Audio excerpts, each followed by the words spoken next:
hmm My issue with the Minnesota Vikings is their head coach. Brad Childress, I don't like you much. I think you're a bad coach. Some people have told me he's fine. I don't believe it. I'm sorry, guys. He does not do it for me. I do not trust him with this very talented team. And with a bad coach, you never know what's going to happen. A badly coached team can lose any game. So I don't feel overly comfortable with all this. But here's what I got. The Vikings have some tough games coming up. They got Green Bay at home. Right now, Green Bay can't protect their quarterback. That should be a win. So I think they beat Green Bay.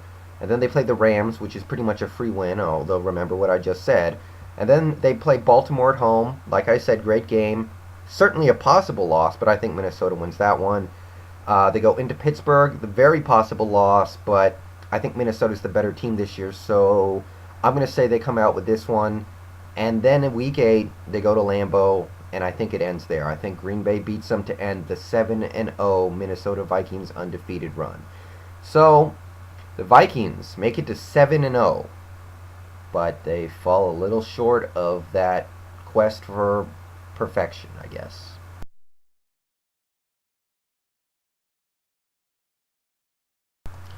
I know a lot of people say this Colts team has a hard time running the ball, but really I think they can run the ball fine, at least enough for that offense. I'm not concerned about that. My main concern with this Colts team would have to be the run defense, especially when you look at what Miami did to them, but you know, they are going to get some players back like Bob Sanders and Gary Brackett, and now Dwight Freeney's hurt, but he'll be back in a few weeks. So I'm really not too worried about that team in general, but if they do have a problem, it's run defense. So next week they play Seattle. They should win that one pretty easily, especially at home. Then they play Tennessee. Tennessee might be finished off by that point if they lose to Jacksonville, and either way I think Indianapolis will win because Tennessee can't stop the pass. Then they play the Rams, free win after a bye of all things. Then they go to they play San Francisco in Indianapolis, and that's a possible loss, but I think they'll beat the Niners. And then I think they beat Houston in Indy because Houston's not good.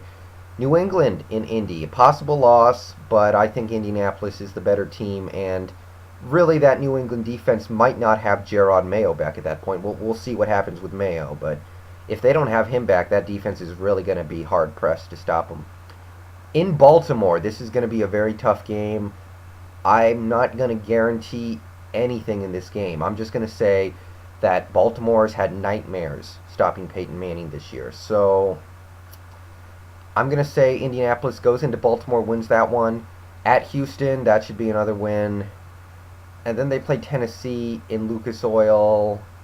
I'm going to say they win that one. And then we have Denver. This is going to be a tough one, but I'm going to say Denver wins that game. I kind of have a feeling that by this point they'll have figured out their running game, and a good running game is what you need to beat the Colts. They won't have to pass that much against a very good Indy pass defense. And, their defense is playing really well right now, so I have a feeling that Denver pulls what will probably be an upset in Week 14. So I have the Colts starting 12-0, making a great run, and then dropping it to the Broncos.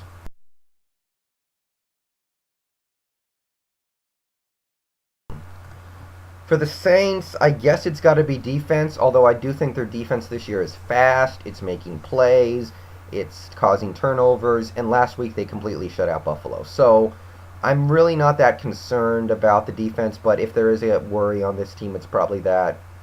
That being said, let's see what I think they're going to do. They got the Jets this week. I think they're winning that game. It's at home. The Jets have a rookie quarterback. I think that's going to make the difference. Then they play the Giants in the Superdome coming off a bye, and I already said I think the Saints are winning that game. I think the Giants' defense is going to have a few holes in it. The Saints are going to blow those up. And then they go to Miami. That should be an easy win. Then they play Atlanta at home. Not going to be easy, but it's in the Superdome, and in this division, home field advantage means a lot. So I'm going to say that the Saints will beat the Falcons Week 8. And then I'm going to have the Saints beating the Panthers in the Superdome, beat the Rams in St. Louis, beat the Bucks in Tampa Bay.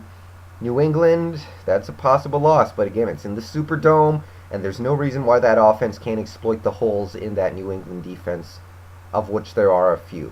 And then they play the Redskins. That should be an easy win. And then they go to Atlanta in Week 14, going to the Georgia Dome. And I think it's going to stop here, guys. 12-0 Saints head into the Georgia Dome, come out with a loss. Home field advantage means a lot to these teams. So I have the Colts and the Saints both starting their seasons 12-0. I went down the schedule, and I can't think of any reason why not. So we've got some teams this year that, in my opinion, in my prediction, are going to make big runs at it, but ultimately nobody will achieve that perfection, although we will have two teams with wonderful, wonderful starts. And I'm going to stop there, and we'll see how things play out. See you later.